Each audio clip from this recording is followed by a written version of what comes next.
It's just awful to see the flooding of Calgary and other parts of Alberta over the past few days. I'm from Calgary myself, and I can't believe so much of the city could be inundated. I always thought Calgary was in the middle of a semi-desert and the rivers were really just creeks.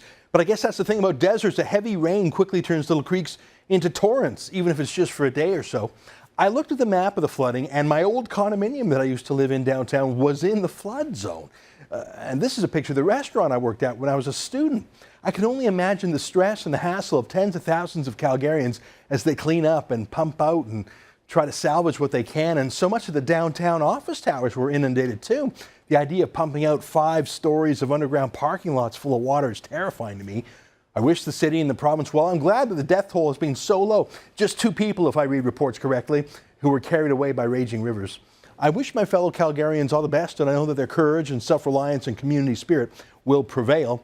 The Stampede grounds were totally soaked, as was the Saddle Dome, but I saw this logo circulating in social media over the weekend. I get the feeling the whole city's going to go stampeding extra hard, just as a statement of optimism. It's definitely a non-partisan moment. It's about a community pulling together. It's not about politics. So you see 3 Calgarians, Mayor Need Nenshi, Premier Alison Redford, and Prime Minister Stephen Harper, people who don't always get along so well, putting aside their differences to try to get things fixed. And there were acts of solidarity from other places too, including an immediate offer of help from Edmonton and even Toronto, and I'm sure other places too. If you want to help, you can visit redcross.ca and find out how to donate to help folks who are temporarily homeless and living in shelters, or if you're in the region, how to volunteer personally. Community crises can pull people together and reveal the best in us, but they can also reveal the worst in us. Some of the flooded areas in Calgary were poor, but some were well-to-do. Look at some of these gleeful Twitter comments made by some Calgarians about that, turning into a weird class war thing. Aaron writes, "Oh, I was going to stare and gawk at rich people. It's fun," as they evacuated their houses. Suzanne laughs with some weird glee about rich people having to move their pianos, because nothing says hate the rich like a piano player, I guess. And here's one from Janice Fabel talking about those poor rich folk and having a smiley face on afterwards. Where did all this weird class warfare hatred come from in Calgary, the city with probably the most upward mobility for anyone in the country? I think that kind of class warfare, that hate the rich to make yourself feel better mentality, has been planted by people like the Occupy Wall Street crazies who taught us to hate the rich, and even Barack Obama's claim that the wealthy don't pay their fair share, and of course our own NDP.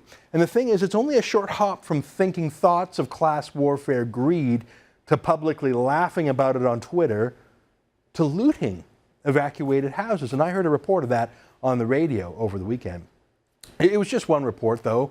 There might be more, but hopefully it won't be widespread. Besides the police patrolling, there are over 1,000 military personnel patrolling and helping out, not just in Calgary, but down in Medicine Hat too. But to me, the most despicable reaction to the flooding was not from those Occupy Calgary types laughing at people's homes being flooded, or even the looters. It was people who were literally gleeful about the flood itself. The more damage it did, the more misery it caused, the better.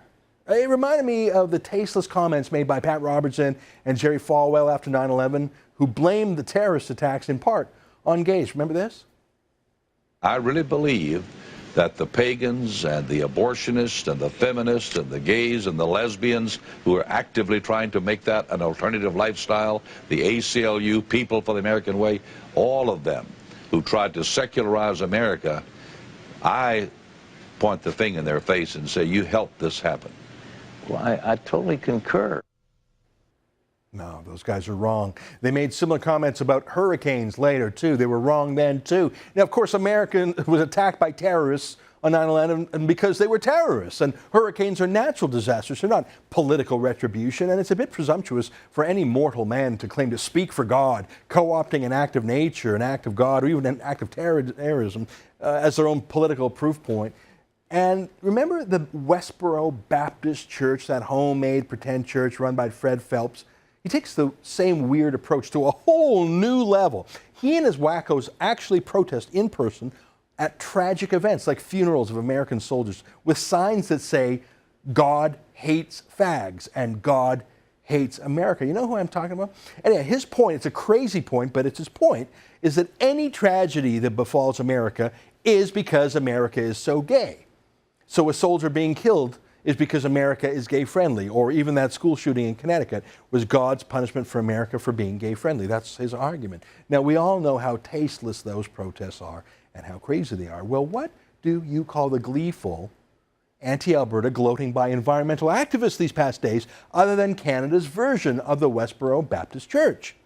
Who looks at such personal devastation in Alberta and says, let's issue a press statement about how Albertans are actually to blame here, to blame because they pump oil? Who sees people abandoning their homes, seniors being carried by firemen, and says, this would be a really good point to blame the victims and say Albertans had it coming because oil sands?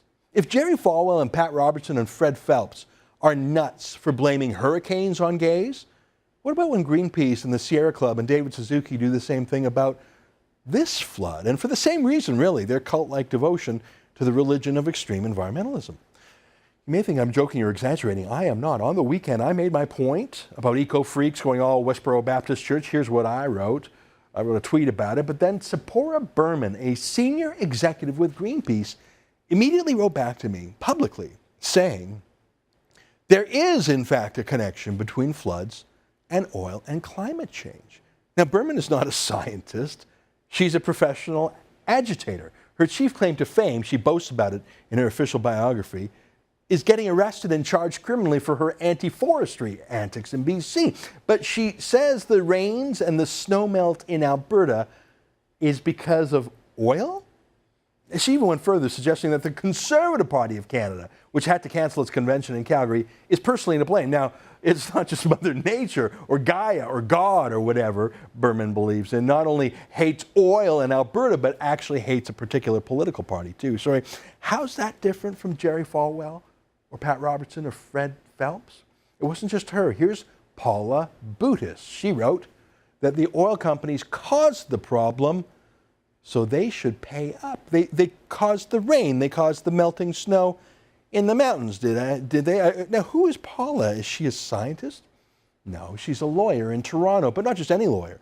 She's on the board of the Sierra Club. In fact, she's their past president, the past president of the Sierra Club of Canada, who still sits on their board, an extremist group that is charitable status, by the way, if you can believe it, is saying that it is a proven fact that the oil companies caused these floods and that they should pay.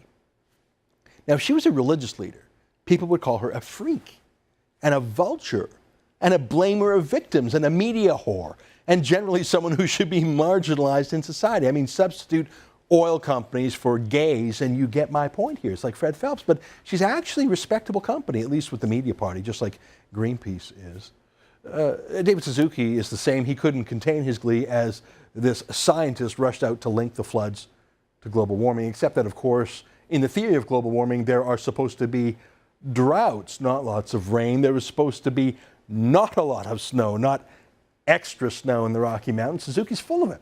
He's the Fred Phelps of the environmentalist movement. Oh, and his lobby group, the David Suzuki Foundation, has charitable status too. And he has a weekly TV show on the CBC, which has made him a millionaire many times over. It's not just Canadian crackpots, by the way. Crackpots from around the world joined in too. Here's Pavan Sukhdev, who was a senior executive at the United Nations Environment Program and the head of their Green Economy Initiative. Seriously, he makes the link between oil sands and adds in shale for good measure and attacks not only oil, but the whole capitalist system. Corporate profits are the enemy too, not just Calgary and oil. And this is the UN. I mean, this guy, I think, is the UN in a perfect nutshell, and he's actually the nut in it. The problem with their BS and the fact that no one calls them out for it, their glee that people are suffering, the notion that this is some sort of cosmic punishment for Calgarians, some sort of mystic pagan punishment for producing oil, is that they actually say these things all year long. And people don't call them on it. So it seeps into society, especially young people who are now force-fed this extremism in school or on the CBC and the rest of the media party. The environmental fundraisers remind me of the witch hunts of medieval ages. You're mad at something or someone, just accuse them of being a cosmic problem, of causing the plague or causing a drought or causing a flood. Burn the witch! It's that unscientific. And the funny thing is that these bizarre Westboro Baptist Church environmentalists actually think that they're the ones being scientific. They're not. They're being disgraceful citizens. They're being ghoulish. They're looking to make political points off of misery. They're gross. But they're also scientifically and economically wrong. I'll show you why after the break.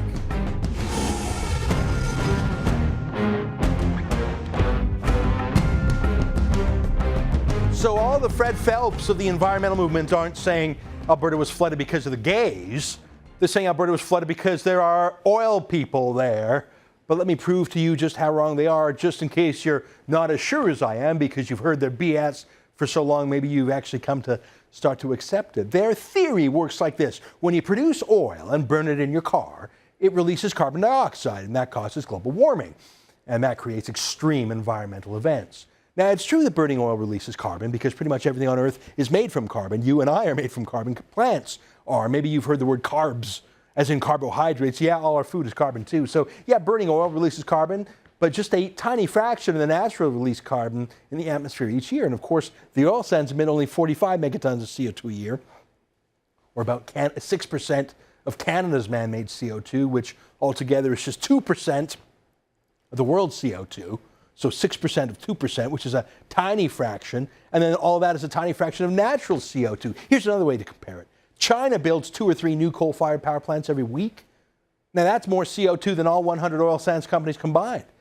Every week China does that, which is why China is the greatest carbon emitter in the world, just to put things in perspective. So if you believe in the theory of man-made global warming, where carbon dioxide causes it, well, the oil sands aren't the problem. But here's the more important thing. There has been no measurable global warming since 1998. Sorry, there just isn't any. All the computer models that the UN came up with that predicted it would be the case, it'd be scorching by now, it just hasn't happened. Don't take it from me or from other right-wingers. How about the ultra-eco newspaper from the UK called The Guardian, saying past predictions were all wrong? Here's the Times of London saying there hasn't been any global warming in 5 years. And here's the liberal New York Times saying there hasn't been any global warming in 15 years. Sorry, there just hasn't been, which is good news for worriers, I guess. I mean, here's my point. If man-made carbon dioxide was causing global warming, the oil sands wouldn't be to blame. It's a sliver of a fraction of what other industries do. But even all the world's other industries, even mighty China, well, they haven't moved the needle on temperature in 15 years. In fact, if you actually read the news reports, what happened in Calgary wasn't because of global warming or droughts. It was because there were higher than normal snow and ice in the Rockies, and that was melting. And that happened to coincide with heavy rains just by chance. This weekend's flood were a spectacle on TV, but they really weren't even the biggest in Alberta in forever, or even in a century, or in some cases even in years. Take Edmonton. Huge river flow, right? Up 18 feet. That's a lot, right? Except that it's not really. It's pretty much happens every summer. Let me prove it to you. This is a bridge in Edmonton called the Low Level Bridge. It's still pretty high. It's about 40 feet above the water. Here's a picture of it with a big boat going under it when the water is at normal level. Now here's a picture of that same bridge during a typical heavy spring runoff. You can see there's some debris in the river and the bridge is close to the level of the water. That's about the same level it was this weekend. But look at this picture of the river flood of 1915. That's the same low-level bridge during a serious flood. You can see the water comes right up to the deck of the bridge. That is 40 feet higher than normal, 40 feet. They actually parked that train on top of the bridge to give it more stability since it was being pummeled by water and debris. Now that same year, 1915, the floods in Calgary washed away Calgary's Centre Street Bridge. It pushed it over. Now what caused these floods? What was to blame? Well, if the environmental radicals were around 100 years ago, who would they have blamed for the huge floods back then? Much higher than this weekend's floods. They couldn't have blamed global warming or Stephen Harper. Maybe they would have blamed gays like Falwell did or immigrants. I don't know. They would have found a witch to burn, that's for sure. Here's some science. So I went out and looked at 4 rivers near Calgary and their historical high flows. I checked the provincial government. Now, Calgary was swamped this weekend, but the Bow River was actually about 10% lower than the river flow was in 1932 during that year's floods. The Bow River at Banff, according to provincial records, was exactly the same level this weekend as it was back in the floods of 1923. Now, the Elbow River in Calgary was 1/3 lower this weekend than about 130 years ago. And the river flow behind the mighty Carsland Dam was about 20% lower this year's floods than back in 2005. Now, the damage was greater this year, and for a variety of reasons, and we know more about it now than we did about the flood 100 years ago, even 8 years ago, because, well, now everyone has a camera in their phone, right? And more importantly, downtown Calgary is much more developed now than it was 20 or 50 or 100 years ago. So there's more to damage with the same floodwaters or even with less floodwaters. This shouldn't come as a surprise. Now, back in 1973, the city of Calgary commissioned this flood map. What areas would be flooded in a once every 70 years kind of flood? They used the 1932 flood as their standards. Now, it's pretty much exactly, if you look at that map, exactly what happened this year. Pretty much exactly 70 years later, as they commissioned back in 1973. And that has nothing to do with global warming, or the lack of global warming, or the oil sands that are operating now that didn't exist in 1932. It's called nature. It's called the spring runoff. It happens every year. And a flood in 2005, after that one, the province prepared a report on what to do to stop the damage. Now, there's not a lot you can do, of course. Part of the city of Calgary is built on a floodplain, but they did come up with a bunch of recommendations. Most of them were just to have better maps and better surveys of mountain runoff and upstream and better communications with people. One of the biggest recommendations was to literally warn people when they move into a floodplain, when they buy a house there, that there's a risk of flooding, and to stop new construction in floodplains of houses that aren't already built, and to try to retrofit old buildings where possible to make them more floodproof. That's what the recommendations were. I mean, you can't just move the whole downtown of Calgary, but none of the recommendations were enacted. And the excuse given is that people didn't want the risk of losing property value by having the city say their houses were in a risky flood zone. But there's something even dumber here. This is Alberta, the first jurisdiction in America to charge industrial emitters a carbon tax. Seriously, there is a carbon tax in Alberta. Did you know that? And of course, the province spends billions in BS climate change PR efforts. They're even talking about spending $2.2 billion on something called carbon sequestration, where they'd pump CO2 underground. Seriously? That is actually a serious idea in Alberta. Imagine if, instead of spending money on BS showboat ideas to try to change the entire planet's climate, imagine if that money were spent on new spillways or aqueducts or emergency preparation like Winnipeg now does, given that it's on a floodway too. I mean, it's boring stuff. You won't get UN officials behind it or Greenpeace. It's not sexy enough for them, but it's not dreamy enough for them, but it's real. And every once in a generation, once in 50 or 100 years, it would actually work and save a lot of money and maybe even some lives. That's the solution to weather and climate. Not to think you are a god or a Fred Phelps-style prophet who can change the weather that has been happening since time immemorial. The solution is not less industrialization. It's more, to use our wealth to help shape our environment to better protect human life. If you doubt me, then let me compare Alberta's natural disaster that has claimed 2 lives this weekend with the regular annual floods in India, the monsoons. At the same time this weekend that Alberta was flooding, India was flooding too. But they had 1,000 deaths, precisely because they're not industrialized. They don't have the same strong houses and good roads and well-equipped emergency services and first-rate medical care and pumps and generators and other industrial things that allow us to survive and thrive, where 100 years ago we'd be in similar misery too. Look, there is no biblical lesson here in Calgary. This was not a flood of biblical proportions.